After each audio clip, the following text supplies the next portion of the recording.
ఇవాళ గౌతమ్ అదానీని అడ్డం పెట్టుకొని ఏమైనా ఈడీ కేసులలో నుండి తప్పించుకునేటువంటి ఒక ప్రయత్నం ఏమైనా చేస్తా ఉందా అని చెప్పని అడుగుతా ఉన్నాను.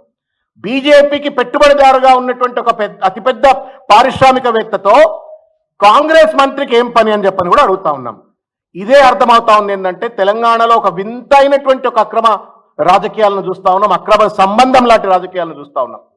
దేశవ్యాప్తంగా పిల్లి ఎలుక బీజేపీ కాంగ్రెస్ అంటే, తెలంగాణకు వస్తే మాత్రం బాయ్ బాయ్ పెద్దన్న చిన్నన్న లెక్క ఇవాళ కొనసాగుతున్నటువంటి ఒక రేవంత్ రెడ్డి నేతృత్వంలో కొనసాగుతున్నటువంటి బీజేపీతో సఖ్యతకు నిదర్శనంగా గౌతమ్ అదానీ, పొంగులేటి శ్రీనివాసరెడ్డి ఇద్దరు మీటింగ్లు పెట్టుకుంటారు. దానికి ప్రత్యక్ష సాక్షి సునీల్ కనుగోలు ఉంటాడు. What kind of politics are this? ఎవరిని ఎవరు మోసం చేస్తా ఉన్నారు? వేల కోట్ల రూపాయలు దొరికిన తర్వాత ప్రజలను ఎందుకు చీకట్లో ఉంచే ప్రయత్నం చేస్తా ఉన్నారు?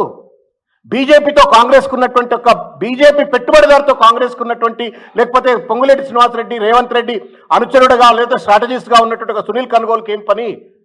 ఇవి పూర్తిగా కూడా ఒక కుళ్ళిపోయినటువంటి ఒక నీచమైనటువంటి ఒక రాజకీయాలు, ప్రజలకు జవాబుదారితనం లేనటువంటి రాజకీయాలు. దీనిపైన లోతుగా ప్రజలు ఆలోచించాలా. మేము వీఆర్ డిమాండింగ్ పొంగులేటి శ్రీనివాసరెడ్డి చెప్తాడా, గౌతమ్ అదానీ చెప్తాడా, లేకపోతే సునీల్ కనుగోలు చెప్తాడా? ఈ కథ ఏంది? ఈ దొంగ మీటింగ్లు ఎందుకు అవుతున్నాయో దయచేసి మీరు ప్రజలకు చెప్పండి. ఒకవేళ కనుక being a revenue minister Gautam అదానీని తెలంగాణ అల్లుడు లెక్క ఆయనకు 10,000 కోట్ల రూపాయల పెట్టుబడులకు రేవంత్ రెడ్డి దావస్లో ఎక్కడ ఇచ్చిండు కాబట్టి ఏదైనా పెట్టుబడులకు సంబంధించిన ముచ్చట మాట్లాడుకుంటామంటే హోటల్ ఏం పనాయా మీకు? సెక్రటరియట్ ఉంది కదా, గంత పెద్ద సెక్రటరియట్ బిల్డింగ్ ఉంది. If that was an official meeting, why is that you have to conduct that meeting in ITC corner and why not in the secretariat? ఒకటి.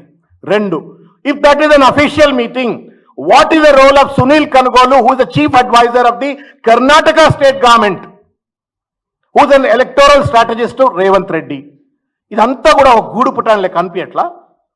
దయచేసి దీనికి సమాధానం చెప్పాలా, ప్రజలకు జవాబుదారితనంతో ఉండాలని చెప్పని ఈ సందర్భంగా నేను కోరుకుంటా ఉన్నాను.